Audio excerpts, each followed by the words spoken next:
నా గురించి అడుగుతూ అన్ని కనుక్కుంటానండి, చిన్న చిన్నవి. అది నా గురించి కనుక్కుంటూ మిగిలిన చిన్నవి డౌట్లు అడుగుతాను. సరేనండి, మీ నక్షత్రం చెప్పండి. మేషరాశి, అశ్విని నక్షత్రం అండి. మాట్లాడండి గురూజీతో.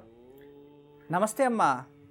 నమస్కారం గురూజీ, మీ పాదాభివందనాలకు శతకోటి వందనాలు. మా ఆశీస్సులో ఉంటుంది తల్లి. కాల్ కలిసిందంటేనే కాళ్ళు చేతులు వణుకుతున్నాయి, మనసులో ఏదో ఆనందం, ఏదో తెలియని బాధ. చెప్పుకోవాలని బాధ, కాల్ కలిసింది అని ఆనందము అన్నీనండి. చెప్పు తల్లి. గురూజీ అసలు మనశ్శాంతిగా లేదండి.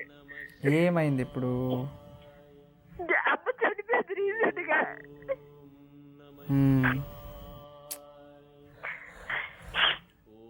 ఆవిడ డయాబెటిక్ పేషెంట్, చనిపోయినందుకు బాధ, కానీ నేను చాలా నీళ్ళు మోస్తున్నాను గురించి.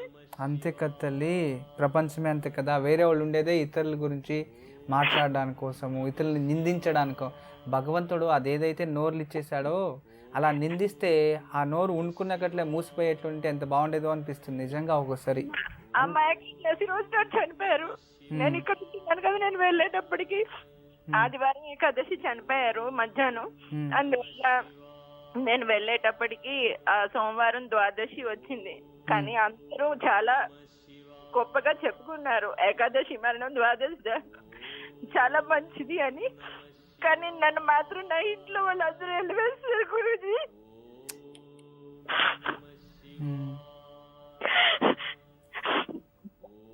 అందరూ నా సాయం తీసుకొని నన్ను మెడపెట్టుకుని గిందేసేంత ప్రభావం చూపించారు. తల్లిగా ఆవిడ వస్తువులు పట్టుకుంటే దొంగతనం చేసినట్టుగా కూడా మాట్లాడారండి. అది కొంచెం సహించుకోలేకపోతున్నాను. అంతే కదమ్మా, చేయని తప్పులకి నేరాలు మోస్తే ఎవరికైనా బాధ వస్తుంది కదా తల్లి.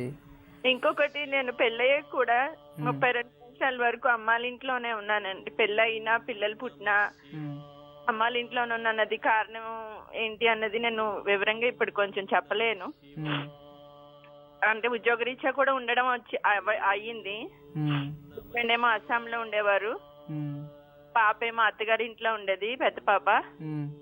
నేనేమో అక్కడ ఉన్నాను, అమ్మాళ్ళ ఇంట్లో ఉద్యోగరీత్యా ఉండేదాన్ని. ఫ్యాషన్ డిజైనింగ్ చేశానని అత్తయ్య గారిది. ఇప్పుడు నా ప్రొఫెషన్ కి ఏది స్కోప్ లేదు అని చెప్పి నేను విశాఖపట్నంలో జాబ్ చేయడం జరిగింది. విశాఖపట్నం అమ్మ వాళ్ళ ఊరు. నాన్నగారు పోర్ట్ ట్రస్ట్ లో చేసి రిటైర్ అయ్యారు. అయితే 2005 నుంచి మళ్ళీ మా నాన్నగారు, అప్పుడు నాకు 7.5 పెళ్ళైన వెంటనే 7.5 వచ్చిందంటండి. అందువల్ల నేను హస్బెండ్ కి దూరం, పిల్లకి దూరం, మధ్యలో కాలు ఇరిగిపోయింది, ఉద్యోగం పోయింది, అన్ని అయ్యి కష్టాలు పడి మళ్ళీ 2005 నుంచి ఈయనతో ఉంటున్నానండి. అదే ఈయన తీసుకొని వెళ్ళిపోయారు 2005 నుంచి. ఆలోగా నాన్నగారు చాలా పూజలు చేయించారు, ఏవో దానాలు ఇప్పించారు, అన్ని చేయించారు. వాళ్ళు నాకు ఏమీ చేయలేదని నేను చెప్పను.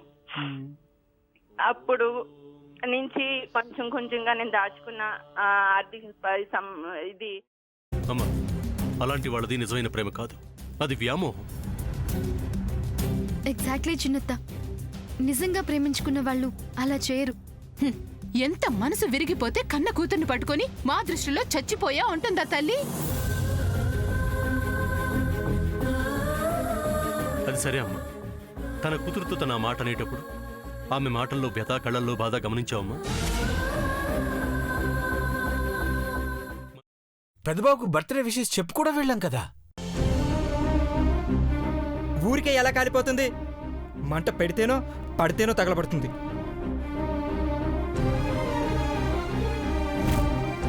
కరెక్ట్ చిన్నబాబు, నీకొచ్చినట్టే నాకు డౌట్ వచ్చింది. పార్వతే షర్టును తగలబెట్టిందనుకుంటా.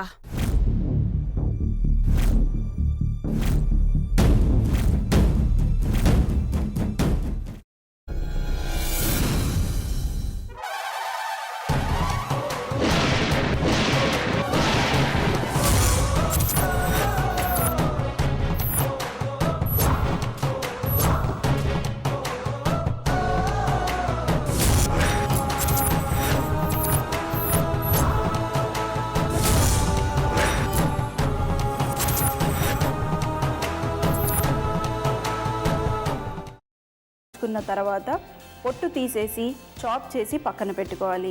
ఒక ప్యాన్లో కొద్దిగా నూనె వేడి చేసి అందులో ఆవాలు, మినప్పప్పు, శనగపప్పు, కరివేపాకు, సన్నగా తరిగి పెట్టుకున్న ఉల్లిపాయలు వేసుకుని 1 నిమిషం పాటు వేయించుకోవాలి. ఆ తర్వాత కాల్చి కట్ చేసి పెట్టుకున్న వంకాయని కూడా అందులో వేసుకుని బాగా మిక్స్ చేసి బౌల్లోకి ట్రాన్స్ఫర్ చేసుకుని అందులో తగినంత చిక్కటి పెరుగు లేదా పల్చటి పెరుగు వేసుకుని మిక్స్ చేసి అన్నంతో కానివ్వండి, చపాతీతో కానివ్వండి సర్వ్ చేసినా చాలా బాగుంటుంది.